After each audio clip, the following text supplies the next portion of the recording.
All right, so we're going to do just a few housekeeping items so that we don't have to keep coming back and up and down the steps. So I will tell you, I am about to turn 40, and going up and down those steps, even though it's like little steps, it's tiring. My knees are like screaming. So I'm just going to do some housekeeping items really quickly. We're going to have a session from Okta, but after that session, what we're going to do is we have another breakout at around 3 o'clock. We're going to do so just so you know where you're supposed to go, or where you want to go. There's strengthening data security posture and zero trust journey. That's going to be in Richmond Ballroom A. So after the session, that'll be in A. Safeguarding against internal threats will be in Richmond B. From old to new, unraveling the paradox of innovation and security in today's dynamic landscape. That's a long title. That's going to be in Richmond C. And then also we're going to have surging waves of bot attacks. Exploiting weaknesses in identity security. That's going to be in Richmond D.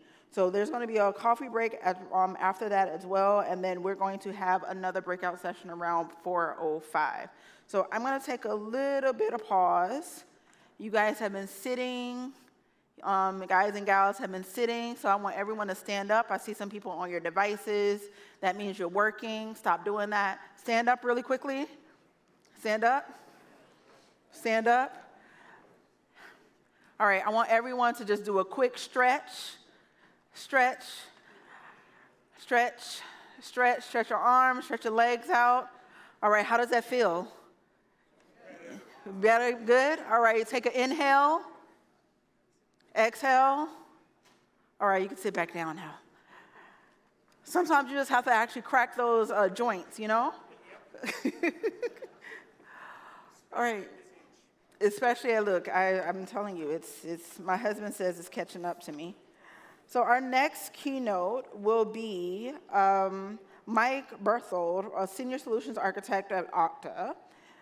He is going to be speaking on the security landscape, the security compliance landscape of 2023, unveiling trends and challenges across global enterprises. Now, we've been talking about looking ahead. Now, we're going to talk about what we've actually seen last year and how that actually impacts your bottom line and impacts the budget allocation that you actually get. How many of you all got your full budget approved for 2024? I see 2 people. So everyone else got your budget slashed, maybe? So you're crying, you don't want to talk about it too soon? Too painful. All right, so we're going to actually have a conversation. And so if you will welcome to the stage, Mike Berthold.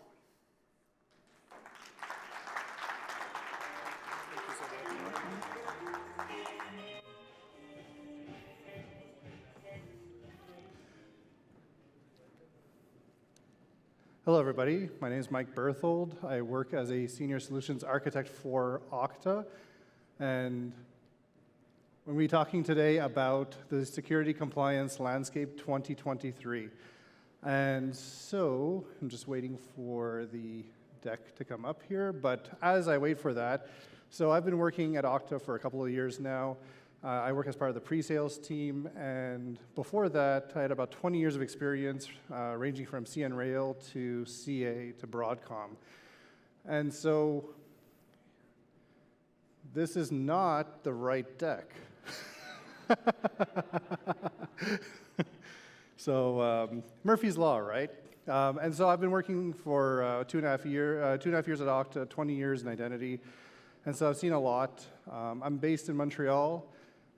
With my wife, Sandy, and our 3 kids. So I'm kind of jumping ahead a little bit in the slides. And so the data source for today's topic is what we call the state of zero trust. And so this is a report that we work with Qualtrics. Here we go. Yes, perfect. And so we've already gone through this. You know who I am. That's great. So yeah, that data source, the state of zero trust security in 2023, we do this survey in April, and so we did it in April 2023.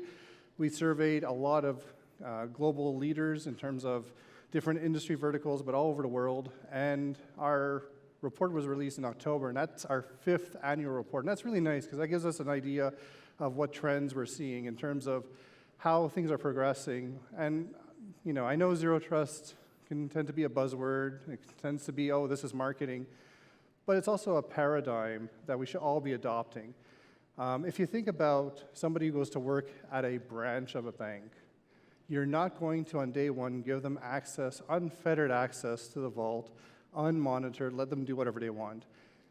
We do tend to do that, though, in cybersecurity, especially in identity and access management. And the reason has always been because that was the pressure from the business. We have to get people the access they need to be able to do either their job or in terms of customer identity to allow them to purchase. And damn the consequences. But now we really need to shift to where we have we give access when people need access for the things they need access for, and we should remove that access after. And so it really is a journey. Nobody is at the end of that journey. The journey is constantly evolving and constantly changing.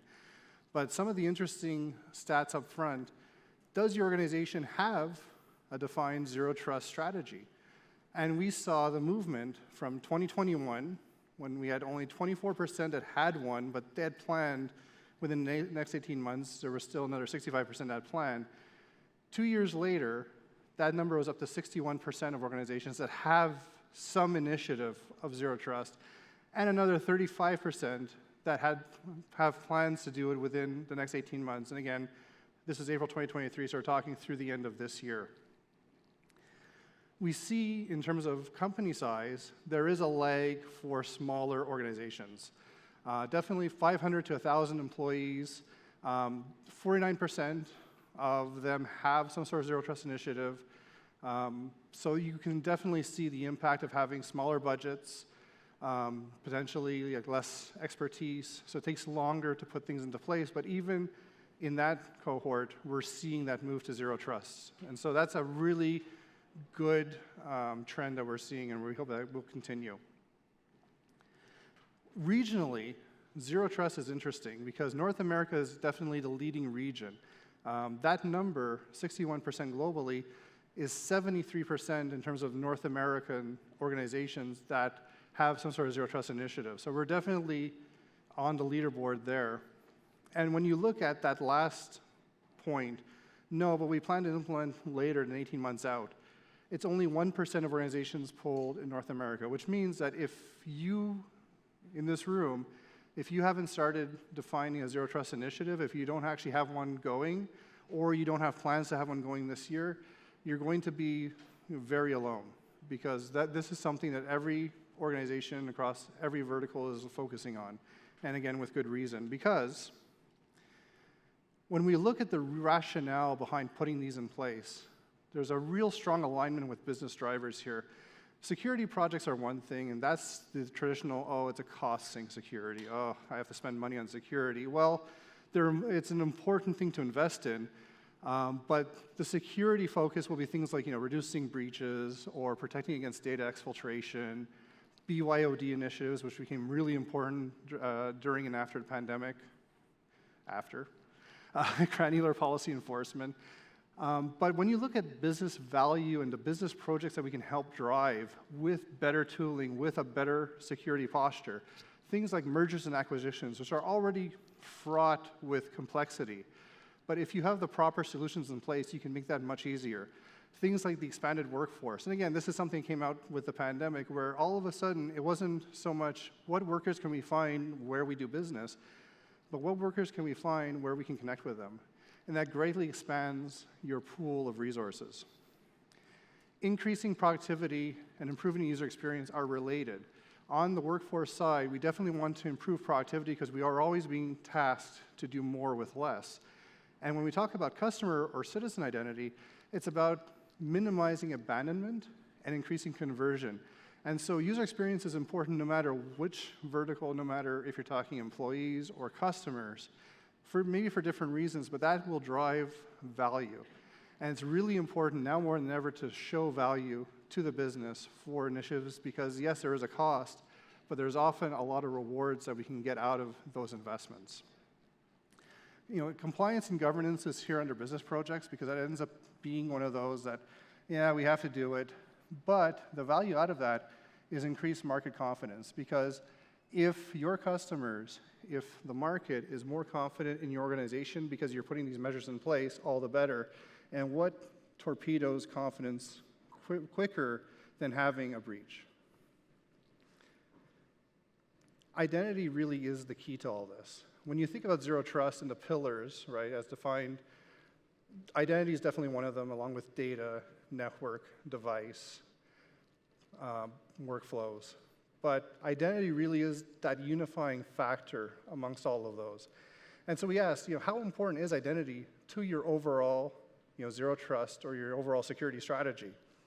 And the numbers are really good. Globally, 51% say it's extremely important, and another 40% say it's somewhat important. So 90% of organizations around the world see identity as being at least somewhat important to their security strategy. And related to what we saw earlier, in North America, those numbers are even better. 64% extremely important, 32% somewhat important. And then we also asked, to what extent is identity and access management owned by your security organization? And this is really interesting because then you start seeing a little bit more of a delta between the regions. Here in North America, it typically is owned by the security practice, 73%. Another 23% are partially where they manage the technology, but maybe not the oversight. And then 3% where they do the oversight but not own the technology. But only 1% where it's a completely different team. But then you do see regional differences. APJ especially, identity is not always considered under the security foundation. It might be a different division within IT. And so that's kind of an interesting difference between the different regions. And I think part of that is because APJ is a very emerging market. There's a lot of new companies out there. And so they have maybe different ways of doing things than here in North America, where we have a lot of legacy, technical debt, for instance. And so you start seeing kind of the difference there. But I think it's really important that identity be part of your security framework, absolutely. So then we asked about what initiatives have been implemented in your organization. And so we found that MFA is definitely the most common in-place initiative. 34% for external access, either customers or contractors, and then 33% for employees. So you take that on its face and you say, well, that's not bad because that's 67%. But those two numbers overlap greatly. And so what that actually tells us is that we have a laundry list of different initiatives here. But none of them have broken the 50% barrier. And that's a guess on my part, but I would imagine that between the overlap of the first two MFAs. And so that means we have a long way to go to having a proper security posture that embraces zero trust and that helps protect our enterprise. Phishing resistance is definitely top of mind. It's increasingly important because phishing attacks are on the rise. There's absolutely no shortage of bad actors, and they're sophisticated in ways that we haven't seen before. It's not only script kiddies in a basement, that are trying to penetrate organizations or take over identities. Now we see, well-coordinated groups. They often have, financial backing from either criminal groups or even nation states. And so reacting to that is what we're seeing in terms of the initiatives that have already been implemented. Identity silos are being reduced or rationalized. The hardest thing to do as a cybersecurity practitioner is try to have a cohesive, coherent strategy for defense when you have so many different places to defend. And when I say that, it's not just having different pieces of technology, but when you think about identity silos, it's, all right, now we're going to offer these different applications, and now we're either going to link to our existing identities, so now we have a manageable, cohesive lifecycle management, or, and this is what often happens, we're just going to create accounts either manually or through scripting. And guess what? Often this is where we're going to have what we call orphan or left behind accounts. People leave the organization and weeks, months, even years later, those accounts are still active, still accessible. And guess what? That becomes an attack vector. Automation is definitely also helping. And it's been put in place often to enhance productivity, but it also enhances security, because if you think about human beings like me, I'm fallible, we're all fallible, right? So having automation helps mitigate the chance that people are going to make mistakes doing manual processes. Plus, I often call it low-value work, and I did this work as well. I'm not saying the people doing the work are low value. Absolutely the opposite. They're high-value employees, but when they're doing the same thing over and over, they're creating an account, they're resetting a password, that's low-value work. And so trying to, again, kind of increase that productivity to show good value to the business is really key. We then asked about what are you planning to do in the next 18 months, 12 to 18 months. And over here we see high, medium, low priority. And it's very gratifying to see that there's not a lot of low priority initiatives. So there's definitely more seriousness in terms of evaluating all of these different possibilities. MFA definitely continues to be a priority. As I mentioned, I don't think we're even past 50% in terms of coverage. And so we really need to have a better focus on using these low-hanging fruit kind of technologies to help protect us. And I think MFA, at least basic MFA, is pretty low-hanging fruit. And so if your organization doesn't have some sort of MFA strategy in place today, or if you're only using it for a very limited subset of users, this is where you need to reevaluate. And I'm not talking about creating tons of friction needlessly, because that's obviously a recipe for disaster. Your employees get frustrated if they're prompted too often. Your customers get frustrated if they're prompted too often. But if I go on vacation to the Dominican Republic, and I'm going to log into my workplace, maybe my email, or to my bank as a customer, I'm expecting that friction. I'm welcoming that friction. So it's all about having it be a little bit more intelligent, a little bit more adaptive. We see securing APIs as a focus as well, and privilege access. And that's because as we continue to evolve our security posture, we're starting to evaluate all of these interoperability connections with external, again, they could be partners, they could be vendors, but we're being tasked more and more with sharing information, and we need to do that in a very responsible manner where it respects our security policies. It also respects regulations in terms of governmental and so on. Context-based policies, as I was mentioning, are more and more vital so that we have that proper friction in place when we want it. And as I mentioned, automation, specifically in terms of lifecycle management, is very slow to adopt, but is increasing in terms of traction. The reason why it's slow is because it can be very challenging to put into place. Again, we have a lot of organizations that have a lot of legacy applications that are not easy to interact with. They don't have a SCIM endpoint, for instance. There's no way to easily provision them. But we need to start getting these mechanisms in place because, again, automation is key not just for that productivity boost, but also to help manage our security. So I'm going to focus on 4 specific verticals, starting with healthcare, because we kind of sliced and diced our survey results. And we saw in healthcare the focus has definitely been on multi-factor authentication, both for the employee population, but also for external users. An area of focus that we saw that we didn't see quite as much in the other verticals, connecting employee directories to cloud applications. And so if you think about that for a second, that makes a lot of sense. Healthcare deals with a lot of privileged information, a lot of personal information, a lot of health information. There's a lot of regulations like HIPAA in the United States, but around the world in terms of what needs to be done with that data. And so, things like making sure we connect the employee directories to cloud avoids what I was mentioning earlier, where you're creating accounts manually or even with scripts, and then there are leave behinds, and they become attack vectors. And obviously, MFA, just a good security practice. We're seeing privileged access as well, which is important due to the sensitive nature of the data that's being managed by these organizations. But single sign-on is a specific challenge in this industry, and that slows adoption. And if you think about doctors and nurses and professionals, they're often gloved or they have face masks. And so biometrics becomes very difficult, right, to implement. And so how do you do that? And not only that, a lot of the technologies in use in healthcare need to be certified. That certification process takes a long time. And so that also slows down a lot of those, what you'd almost consider low-hanging fruit in other industries, it's not so low-hanging in the healthcare industry. When we look at PubSec, or public sector, the focus has been on multi-factor authentication more for external users, as they usually had their own kind of way of managing access for internal users, a lot of things around network zones, for instance.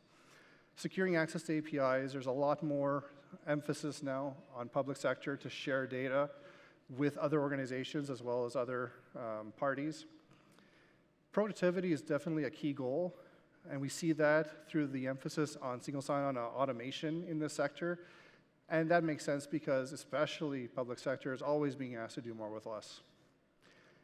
And funding for new initiatives can be challenging, and we see that with the slow adoption of newer technologies such as context-based access policies or leveraging multiple factors across different user groups. So it's always going to be a challenge to get the funding for all the projects that they want to put into place, and that's why they'll de-emphasize certain things that are obviously newer because they're still playing catch-up.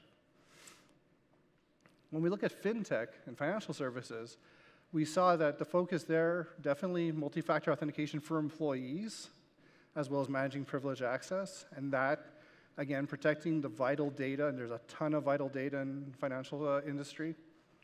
APIs, we saw the uptick in how important it is, which makes a lot of sense because now we're starting to see the standards roll out in terms of open banking and financial APIs.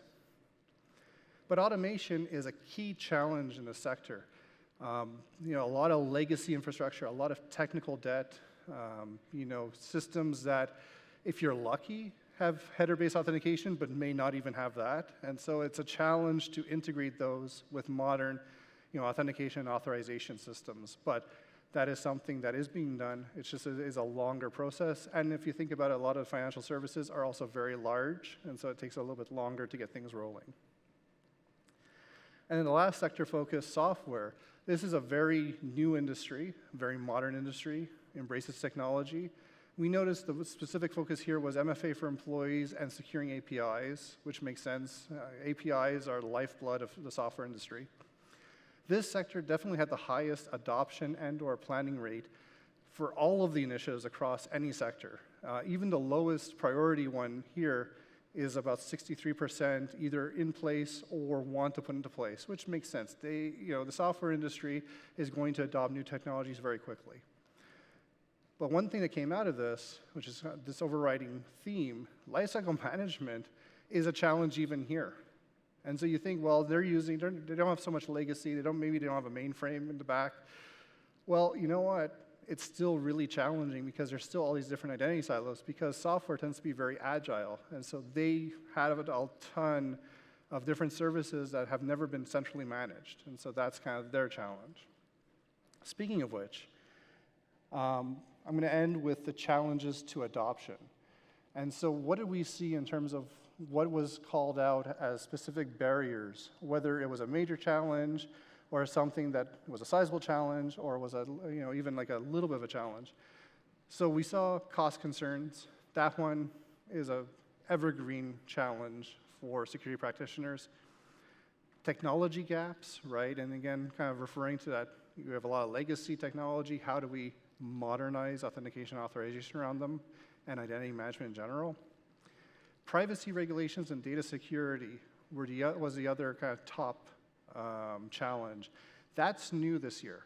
And so we know with Quebec, the Law 25 has been put into place, so there's a lot of updated privacy regulations there that are more aligned with GDPR in Europe. GDPR in Europe is also a big factor for any organization that does any business in Europe or with Europeans. And we're seeing modernization of privacy legislations around the world, including in Canada, where there's a bill to modernize PIPEDA as well, our Privacy Act.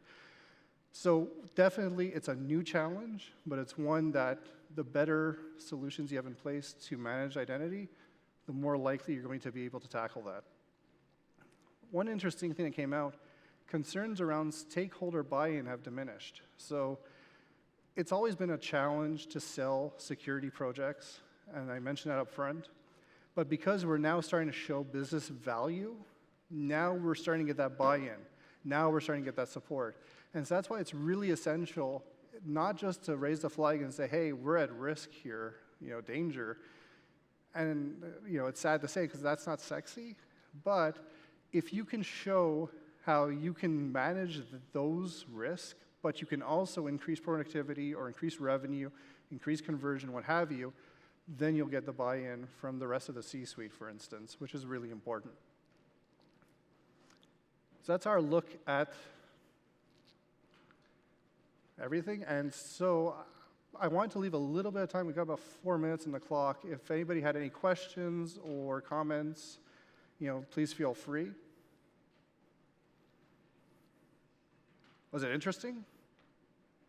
Did you learn anything? Okay, great. Well, thank you very much. Enjoy the rest of the conference.